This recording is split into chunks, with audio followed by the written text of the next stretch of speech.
नमस्कार, मैं Vivek Bindra, founder and CEO बड़ा बिजनेस करता हूं। अब आज मैं सबसे पहले कहना चाहूंगा कि मैं मिस्टर महेश्वरी के बारे में आज बात करने वाला हूं मुख्य रूप से। और मिस्टर महेश्वरी को मैं बड़े भाई बोल के संबोधित करता हूं। बड़े भाई, वो हमारे भ्राता चलिए, हम उनके अनुज हैं और उनको पूरा सम्मान देना चाहिए। उन्होंने हमारे बारे में बहुत सारी चर्चाएं करी, बहुत सारे वीडियो बनाए, डेफेमेटरी वीडियो बनाए, जिसको कि कोर्ट ने माना।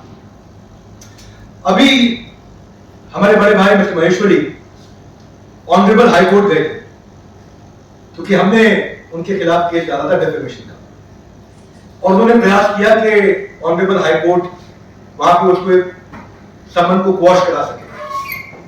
तो कोर्ट ने उनकी प्रेयर को रिजेक्ट करते हुए बोला कि ट्रायल कोर्ट में वापस चले जाओ। जैसा कि मैंने आप लोगों के माध्यम से अखबारों से पढ़ा है और आपके अखबारों से मेरे को सुनने को मिला, पढ़ने को मिला कि मिस्टर महेश्वरी को दोनों तरफ से झटका लगा है, लोअर कोर्ट में भी और हायर कोर्ट में।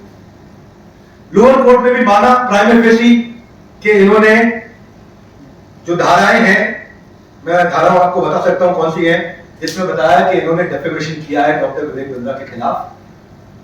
कोर्ट ने माना पहले फैसले में सिविल जज फरीदाबाद 4/4/2024 उन्होंने मुझे और मेरे बड़े भाई मिस्टर महेश्वरी उनको एक दूसरे के खिलाफ कुछ भी बोलने के लिए मना कर दिया गया कि ना तो डॉक्टर विवेक बिंद्रा कुछ कहेंगे संदीप महेश्वरी जी के खिलाफ, ना संदीप महेश्वरी कुछ कहेंगे डॉक्टर विवेक बिंद्रा के खिलाफ।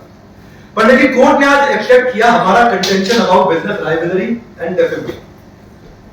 मैं कोडेड अनकोडेड बोल देता हूं। It is admitted fact on the file that aggrieved appellant, appellant कौन हुआ?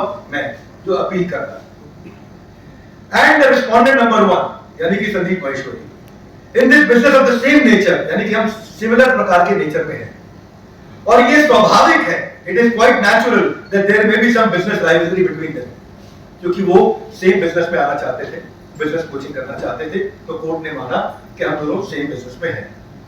लर्नेड सिविल जज हालांकि ये ऑब्जर्वेशन दे चुके थे that the video and community posts are defamatory, लेकिन आज भी बड़े भाई मिस्टर महेश्वरी पे रिस्ट्रेन ऑर्डर है।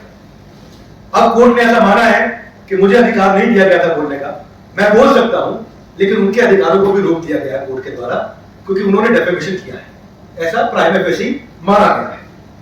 मेरे ऊपर से ये आज हटा दिया गया है, इस रिस्ट्रेन ऑर्डर को हटा दिया गया है, तो आज मैं ये प्रेस कॉन्फ्रेंस कर पा रहा हूं जिम्मेदारी के साथ। तो आज भी मेरे बड़े भाई मिस्टर महेश्वरी पर रिस्ट्रेन ऑर्डर है और कोर्ट ने उनको मना कर दिया है कि वो कुछ नहीं कह सकते, क्योंकि उन्होंने प्राइमा फेसी एक गलत काम किया है, जिसको भी कोर्ट ने माना है।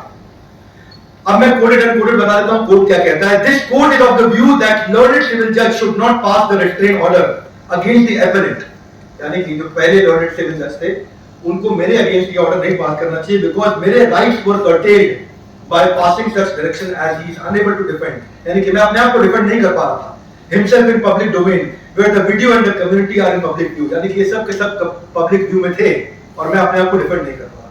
तो कोर्ट ने कहा आप आइए, अपने आप को डिफेंड करने का मेरे को कोर्ट ने कर अधिकार दिया। अब इस दौरान मेरे बड़े भाई मिस्टर महेश्वरी ने जरूर कुछ ना कुछ तो गलत किया होगा, बहुत मसालेदार लिखा होगा, जो 16/12/2023 के पोस्ट को उनको डिलीट करना पड़ गया। इसके पीछे कारण वो जानते होंगे और वो खुद ही बताएंगे इसके पीछे क्या कारण रहा है।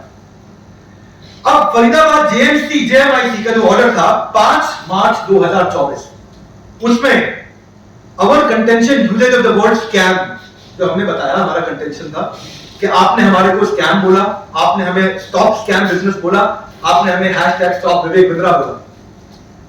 तो कोर्ट ने क्या बोला? कोर्ट ने कहा कि यूज द वर्ड स्कैम या पब्लिक वर्सेस विवेक बिंद्रा या hashtag stop scam Vivek Bindra या hashtag stop Vivek Bindra are clear words, these words do not have positive effect. उन्होंने हमारी इमेज को डेंट पहुंचाया है, ऐसा किसने कहा? लर्नेड कोर्ट मानता है, तो मैं उस बात को लर्नेड कोर्ट की बात को रिपीट कर रहा हूं।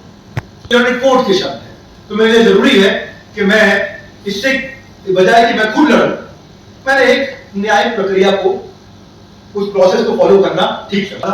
उन्होंने देश की सेवा करी है, उसके प्रति मैं उनका जरूर सम्मान करूंगा, परंतु जो गलती करी है वो कोर्ट डिसाइड करेगा और कोर्ट रोज डिसाइड कर रहा है। और रोज आप देख रहे हैं कि चारों जगह ऑर्डर्स हमारे फेवर में अपने आप आते चले जा रहे हैं, क्योंकि कोर्ट भी सारे पेपर दे रहा है और वो उत्तर देने नहीं पहुंच रहे। जितनी बार कोर्ट ने उनको बुलाया उतनी बार वो नहीं आए। जितनी बार कोर्ट ने उनसे कहा कि आप जवाब देने आइए, एलिगेशन लगाना आसान है, पर एलिगेशन प्रूव करना भी अब उन्हीं की जिम्मेदारी है। अगर आप एलिगेशन लगाते हैं तो अब ये एलिगेटर की जिम्मेदारी, एलिगेटी की नहीं है। यानी कि मिस्टर महेश्वरी की जिम्मेदारी है कि वो आगे प्रूव करेंगे, उन्होंने मुझे स्कैम बोला है तो वो स्कैम प्रूव करके दिखाएं कोर्ट में, जिसके लिए वो नहीं आ रहे हैं। फरीदाबाद सिविल जज 5/2/2024 उन्होंने बोला प्लेंटिफ यानी कि मैं certainly has prima facie case to extend that any defamatory remarks, imputation or accusation by defendant number 1 can cause huge loss or business and reputation of plaintiff। यानी कि इससे मेरा बहुत नुकसान हुआ है और ये 5/2 को भी सवाल उठता है। बड़े भाई की तरह मैं उनकी बहुत रिस्पेक्ट करता हूं और मैंने उनको पहले भी रिक्वेस्ट किया था कि आपकी जगह, आपका समय, आपका स्टूडियो, आपका टाइम, आपके लोग, आप प्रश्न करो, पब्लिक में आकर के प्रश्न करो। पर बड़े भाई को, मिस्टर महेश्वरी को पब्लिक में नहीं मिलना था, बात नहीं करनी थी, तो वो कोर्ट में मिलेंगे। पर अभी वो कोर्ट में भी नहीं आ रहे, तो कोर्ट ने समन जारी कर दिया है कि अगर आप नहीं आएंगे तो आपके खिलाफ वारंट इशू कर दिया जाएगा। तो उसके लिए वो हाई कोर्ट गए थे स्टे लेने के लिए, हाई कोर्ट से भी स्टे उनका रिजेक्ट हो गया है।